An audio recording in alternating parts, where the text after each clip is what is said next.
ஐயா, நம்ம ஆள் ஒருத்தன் மதுரையிலேருந்து சென்னைக்கு கிளம்பியிருக்கிறான் ட்ரெயினில். S3 coach seat number 6 upper பர்த்தில் ஏறி படுத்துட்டான். படுத்து நல்லா தூங்கி இருக்கிறான். வண்டி நேரம் விழுப்புரம் வந்திருக்கு. விழுப்புரத்தில் நின்னோடனே கீழே வந்து டிடிஆர்ட்ட கேட்டிருக்கிறான், எவ்வளோ நேரம் நிற்கணும்? ஒரு 10 நிமிஷம் நிற்கும்னு சொல்லியிருக்கிறாரு. நேரம் போனான், ஒரு குவார்ட்டரை சாத்தினான், திரும்ப வந்தான். திரும்ப வந்து S3 coach seat number 6 train மட்டும் மாறி ஏறிட்டான். படுவாவி பையன். அவன் யாருன்னு ட்ரெயின் சென்னையிலேருந்து மதுரைக்கு வர ட்ரெயின். அப்பர் பர்த்தில் ஏறி படுத்து தூங்கியாச்சு. ஒரு அரை மணி நேரம் கழிச்சு போத தலைக்கு ஏறிச்சு. கீழே இருக்கிறவனை பார்த்து கேட்டான், மாப்பிள்ள மாப்பிள்ள எங்க மாப்பிள்ள போறேன்னு. அவன் கீழே இருந்தவன் சொன்னான், மதுரைக்கு எனக்கு மாமி வீட்டுக்கு ஒரு சோழியா போறேன்டான்னு. மேலே இருந்தவனுக்கு திக்குன்னு ஆயிடுச்சு. அப்போ யோசிச்சு சொன்னா, என்னடா அதிசயம் இது, அறிவியல் எம்பூட்டு முன்னேறி இருக்கு. ஒரே ட்ரெயின்ல அப்பர் பர்த் சென்னைக்கு போகுது, லோயர் பர்த் மதுரைக்கு போகுதுன்ட்டான். ஒருத்தனுக்கு 4 பொண்டாட்டி. இப்போ செல்போனுக்கும் பொண்டாட்டிக்கும் ஒரே ஒரு ஒற்றுமை இருக்கு. என்ன தெரியுமா? என்னன்னா ரெண்டும் கொஞ்சம் வெயிட் பண்ணியிருந்தானா வேற நல்ல மாடல் வாங்கியிருக்கலாமேன்னு தோணும். ஐயா ஒரு நிமிஷம், இப்படிதாங்க ஐயா. எனக்கு ஃப்ரெண்ட் ஒருத்தன் 40 வருஷமா காத்திருந்து நல்ல மாடல் கிடைக்கும் நல்ல மாடல் கிடைக்குன்னு இருந்தான். கடைசியில் அவனுக்கு செகண்ட் தான் கிடைச்சிது. அது கூட பக்கத்தில் போனா நாட் ரீச்சபிள்னு சொல்லுதுயா.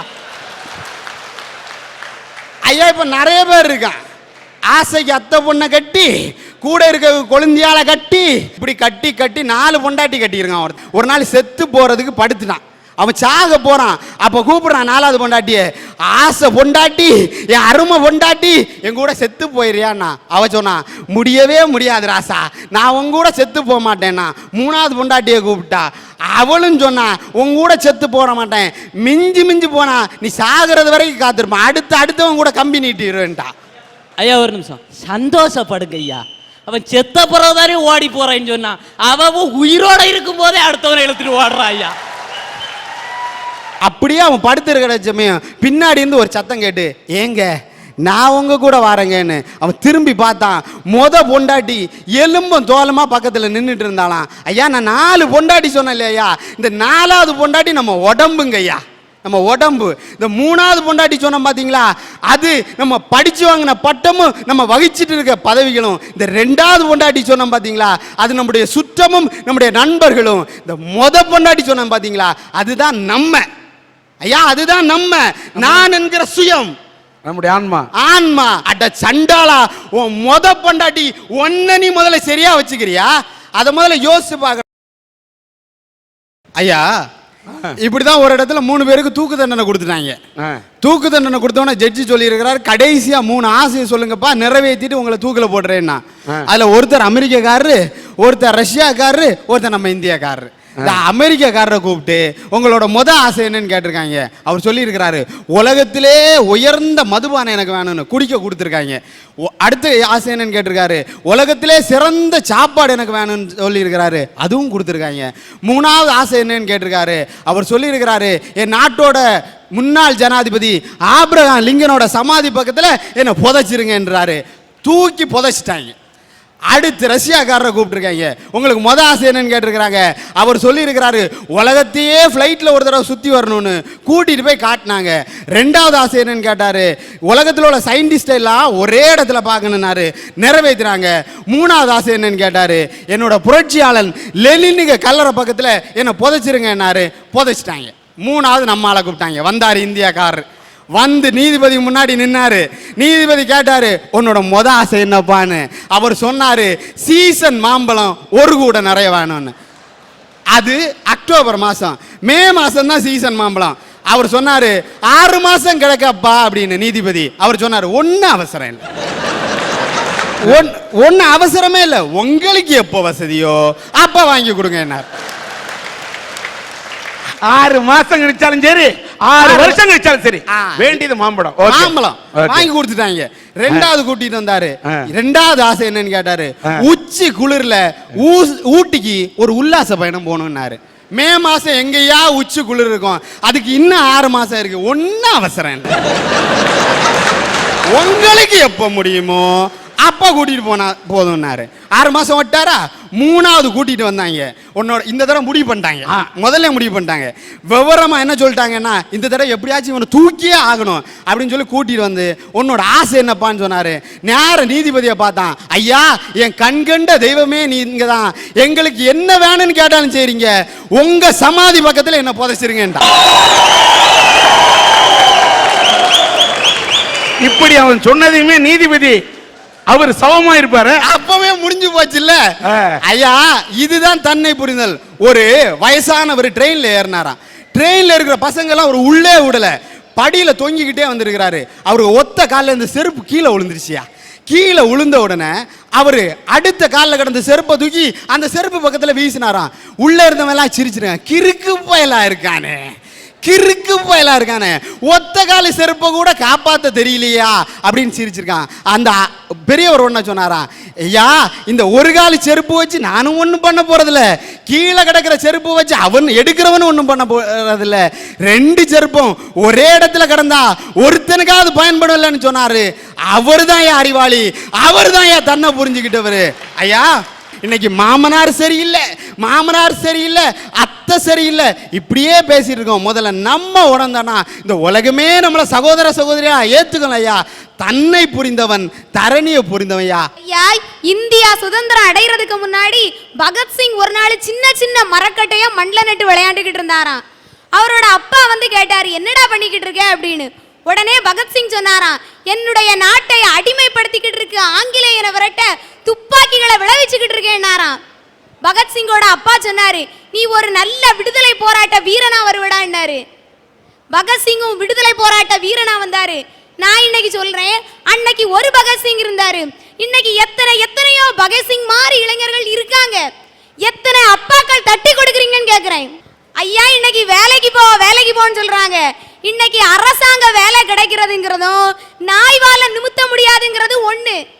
இன்னைக்கு ஒரு வேலை வாய்ப்பை தேடி போனோம்னு வச்சுக்கோங்களேன், அது முட்டாள்தனம். கிடைச்ச வேலையை செஞ்சோம்னா அது சாமர்த்தியம். ஆனா தானே ஒரு வேலை வாய்ப்பை உருவாக்குறோம் பாத்தீங்களா, அதுதான் புத்திசாலித்தனம். இன்னைக்கு என் இளைஞன் சொல்றான், நான் சுய தொழில் செஞ்சு முன்னுக்கு வாரேன்னு.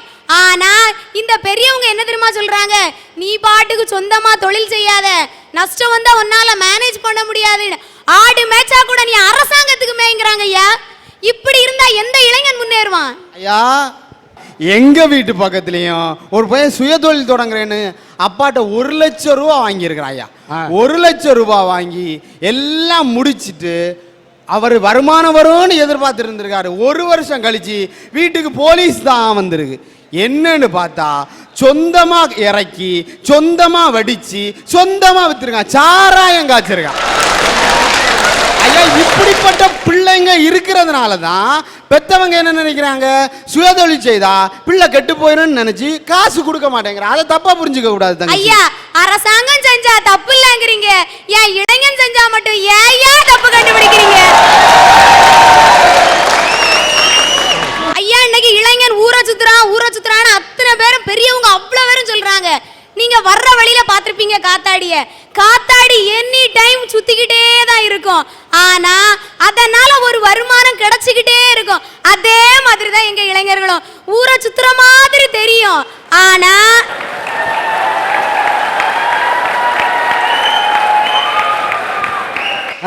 சொல்லு. ஆனா பேப்பர் போடுவாயா, பால் பாக்கெட் போடுவாயா, எப்படியாவது வீட்டுக்கு வருமானம் கொண்டு வர்றான் பாத்தீங்களா, அதுதான் என் இளைய சமுதாயம். அம்மா, ஊரை சுத்துற மாதிரி இருக்குன்னு சொல்லி நீ காதல பூவை சுத்துற மாதிரி தெரியுது. நீ சொல்லுதே. ஐயா, ஒரு நிமிஷம். இளைஞன் ஊரை சுத்துறான்னு சொல்றாங்க.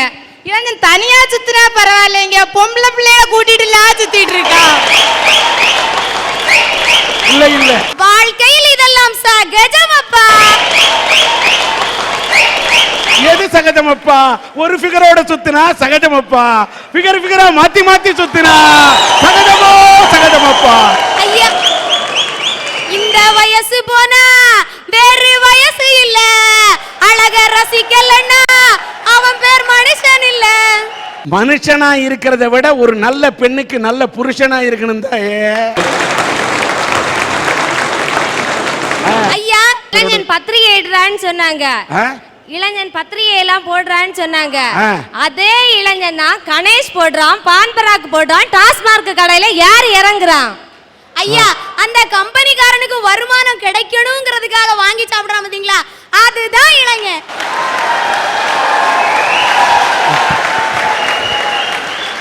தாயே, என்ன அற்புதமான கருத்தெல்லாம் சொல்ற.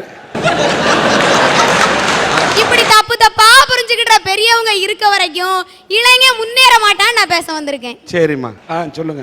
ஐயா இன்னைக்கு பாத்தீங்கன்னா வெள்ளி அத்தனை என்ன பேச்சு தெரியுமா, எங்கள மாதிரி இளைஞர்கள் வரதட்சணை வாங்குறாங்களாம். எவ்வளவு கொடுமையா இருக்கு பாத்தீங்களா.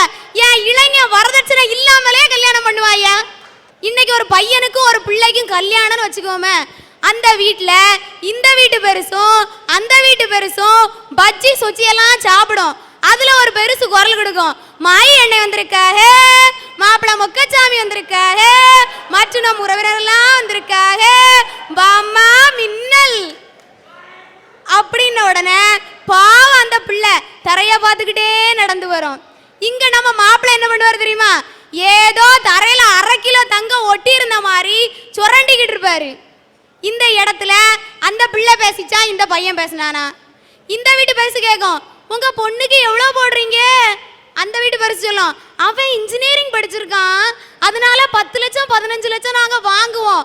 வரதட்சணை கேட்கறது வாங்குறது அத்தனை பெரியவங்க. ஆனா வெளியே சொல்லுவாங்க, இன்னைக்கு இருக்கிற இளைஞர்கள் இருக்காங்களே அப்படிமா. ஒரு கவிஞன் சொன்னா, 50 கொடுத்தால் ஒரு கோழி, 500 கொடுத்தால் ஒரு ஆடு, 5000 கொடுத்தால் ஒரு மாடு, அதே 50,000 கொடுத்தால் ஒரு அசட்டு மாப்பிள்ளைன்னா. நான் ஒரு உதாரணம் சொல்றேன். எனக்கு தெரிஞ்ச ஒரு நண்பர் ஹாஸ்டல்ல என் ரூம்மேட்டா படிச்சாரு. படிக்கும்போதே சொன்னாரு, நான் கல்யாணம் பண்ணேன்னா வரதட்சணையே வாங்க மாட்டேன், எந்த ஜாதி எந்த மதம்னு தெரியாத பொண்ணை தான் கல்யாணம் பண்ணுவேன்னாரியா. அவங்க வீட்டில் அவர் கல்லூரியில் பேராசிரியர் ஆனார். ஆனப்ப 15 லட்சம் 20 லட்சம் 25 லட்சம்னு பொண்ணு வந்தது. எந்த பொண்ணு எனக்கு வேண்டாம்னு திருவனந்தபுரத்தில் இருக்கக்கூடிய ஒரு ஹோம்ல போய் எந்த ஜாதி எந்த மதம் எந்த இனம் எதுவுமே தெரியாத ஒரு பொண்ணை கல்யாணம் பண்ணிக்கிட்டு வந்து, கல்யாணம் பண்ணது மட்டும் இல்லை, 50 நண்பர்களை மட்டும், எங்களை போல 50 நண்பர்களை மட்டும் கூட்டிக்கிட்டு போய் அந்த அநாதை இல்லத்துல இருந்து எந்த ஜாதி மதம் தெரியாத பொண்ணை கல்யாணம் பண்ணிட்டு வந்தாருயா.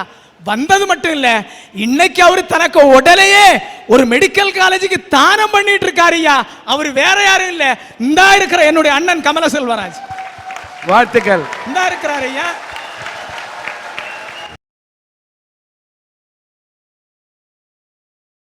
ஐயா இன்னைக்கு இளைஞர்களுக்கு அவ்வளவு பேருக்கு புத்தி சொல்றீங்கல்ல, நீங்கெல்லாம் எப்படி இருக்கீங்க ஐயா? ஒரு வயசானவங்கள சொன்னேன், ஒரு கவிஞன் எழுதுனா, என்னவளே பல்லாயிரக்கணக்கான விளக்கில் அரைகுறை ஆடையில் இளசுகள் உலா வந்து வயசானவர்கள் இருந்து மார்க் போட்டால் உலகளகி போட்டியாம், அதே குட்டிச்சுவரில் இருந்து இளைஞர்கள் நாங்கள் மார்க் போட்டால் ஈவ்டீசிங்காம்னா. ஐயா, முதியோர்கள் எல்லாம் அழகு போட்டிக்கு மார்க் போடுறாங்கன்னா ஒரு பொண்ணோட அழகை பார்த்து அறிவை பார்த்து ஆற்றலை பார்த்து மார்க் போடுறாங்க. ஆனா இன்னைக்கு இருக்கிற சராசரி இளைஞர்கள் கல்லூரிக்கு வாசல்ல நின்றுகிட்டு கழுத்து இடுப்பு இதெல்லாம் பார்த்து மார்க் போட்டுட்டு இருக்காங்க ஐயா. 20 வயசு இளைஞனை நம்பி இங்க இருந்து இமயமலை வரைக்கும் ஏறி இறங்கிடலாம். ஆனா இந்த மாதிரி 60 வயசு கிழவனை நம்பி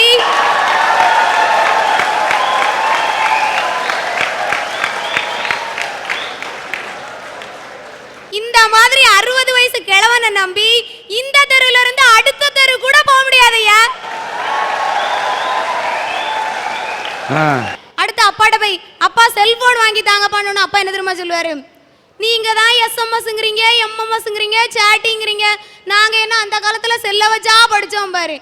இப்படி ஒரு பொறாம புத்தி இந்த பெரியவங்களுக்கு இருக்கலாமா ஐயா? பெரியவங்களுக்கு பொறாம புத்தி இல்லை ஐயா. வீட்டில் போன் இருந்துச்சுன்னா வீட்டில் இருந்து அப்பாவுக்கு முன்னால அம்மாவுக்கு முன்னால இருந்து போனை எடுத்து ஹலோ என்ன ஏதுன்னு கேட்பான். இந்த செல்போன் வந்த பிறகு ஒரு அநியாயம் என்ன தெரியுமா ஐயா, போனை எடுத்துக்கிட்டு போன் வந்தோடனே வீட்டில இருந்து வெளியே ஓடிடுறான். வெளியே ஓடினா மட்டும் இல்லை ஐயா, ஒரு தென்னை மரத்தை பிடிச்சிக்கிட்டு அன்பே கண்ணே கன்னியாமுதே அம்மா 1 மணிக்கூர் பேசுறான் ஐயா. இதனால தான் இந்த தேவையில்லாத விஷயம் வேண்டாம்னு வாங்கி கொடுக்கலாமா. வழுக்க தாத்தா உட்காருங்க, நான் மேட்ருக்கு வரேன். ஐயா ஒரு நிமிஷம், நான் ஒரு நாள் எனக்கு பொண்டாட்டிக்கிட்ட போன்ல பேசிக்கிட்டு இருந்தேன், செல்போன்ல திடீர்னு கட் ஆயிடுச்சு ஐயா. திரும்ப முயற்சி பண்ணினேன். நீங்கள் தொடர்பு கொண்ட வாடிக்கையாளர் வேறு ஒரு நபரோட தொடர்பு வைத்திருக்கிறார், சற்று நேரம் கழித்து நீங்கள் தொடர்பு கொள்ள சொல்லி இப்படி இருக்குதையா இந்த காலத்து செல்போனுங்க நிலைமை. ஐயா இன்னைக்கு ஏதோ ஒரு ஊர்ல ஏதாவது ஒரு சின்ன பிள்ளைக்கு பிளட் டொனேட் பண்ணனும்னு வச்சுக்கோங்களேன், அந்த மெசேஜை உடனே எங்க இளைஞர்களுக்கு தான் அனுப்புவோம். ஏன்னா கொடுக்கறதுல நாங்க கொடைவள்ளல். ஐயா உங்களால இது முடியுமா? கொடுக்கறதுல மட்டும் இல்ல, 1000ல் ஒரு நாள், வருஷத்துக்கு 365 நாள் உண்டுன்னா ஒரு நாள் தான் பிளட் டொனேஷனுக்கு எஸ்எம்எஸ் அனுப்புவோம். மீதி எஸ்எம்எஸ் எல்லாம் ராத்திரி 11 மணிக்கு படிச்சு கொடுக்கிற டீச்சருக்கு அனுப்புறான். ஐயா எங்க விளங்குவான்னு கேட்க. இதெல்லாம் இந்த வயசுங்களுக்கு எப்படி தெரிஞ்சதுன்னு தான் எனக்கு தெரியல. நான் ஏதாவது பேசுறேன்னா பத்தியா விவரமா இருக்கிறேன். இன்னைக்கு பின்லாந்து நாட்டுல 2 இளைஞர்கள் 1865ல ஒரு பொருளை கண்டுபிடிச்சிட்டோம் அப்படின்னு அந்த நாட்டு கவர்மெண்ட் போய் பாட்டன் ரைட்ஸ் வாங்க போறாங்க. அந்த கவர்மெண்ட் கேட்டுச்சு, நீ கண்டுபிடிச்ச பொருளோட பேர் என்ன அப்படின்னு. நோக்கியா அப்படின்னு அந்த இளைஞர்கள் சொல்றாங்க. உடனே அந்த கவர்மெண்ட் கேட்டுச்சு, இது உன்னுடைய அம்மா பெயரா, அப்பா பெயரா, தம்பி பெயரா, யாரோட பேருன்னு. அந்த இளைஞர்கள் என்ன சொன்னாங்க தெரியுமா? இது என்னுடைய கிராமத்தின் பெயர்னா. அரசாங்கம் கேட்டுச்சு, ஏன்யா கிராமத்தோட பேரை வச்ச அப்படின்னு. அந்த இளைஞன் சொல்றான், இன்னைக்கு பல நாடுகள் இருக்குது, உலக மக்கள் அத்தனை பேருக்கும் தெரியும், என்னுடைய கிராமத்தை இந்த உலகத்துக்கு காட்டணும்னால நோக்கியான்னு வச்சேன்னா. அவன் கண்டுபிடிச்சதுதான் ஐயா இன்னைக்கு நம்ம அத்தனை பேர் கையிலையும் கொஞ்சம் விளையாடுற நோக்கியா செல்போன். ஒரு இளைஞன் தன்னுடைய கிராமத்தையே புரிஞ்சு வெளியே கொண்டு வந்தான். ஒரு முதியவரால முடியல. ஆனா இந்த முதியவர்களை இன்னைக்கு வயசானவங்களை பொறுத்தளவுல இளைஞன் அனுபவத்தை கடந்து வந்திருக்காங்க. அவங்க நினைச்சா எங்களை புரிஞ்சுக்கிட்டு நல்லபடியா கொண்டு வர முடியும். ஆனா ஏன் இப்படி பண்றாங்கன்னு தெரியல. கடைசியா ஒன்ன சொல்றையா, இனிமையாவது எங்களை புரிஞ்சுக்கோங்க அப்படின்னு சொல்லி முடிக்கிறேன்.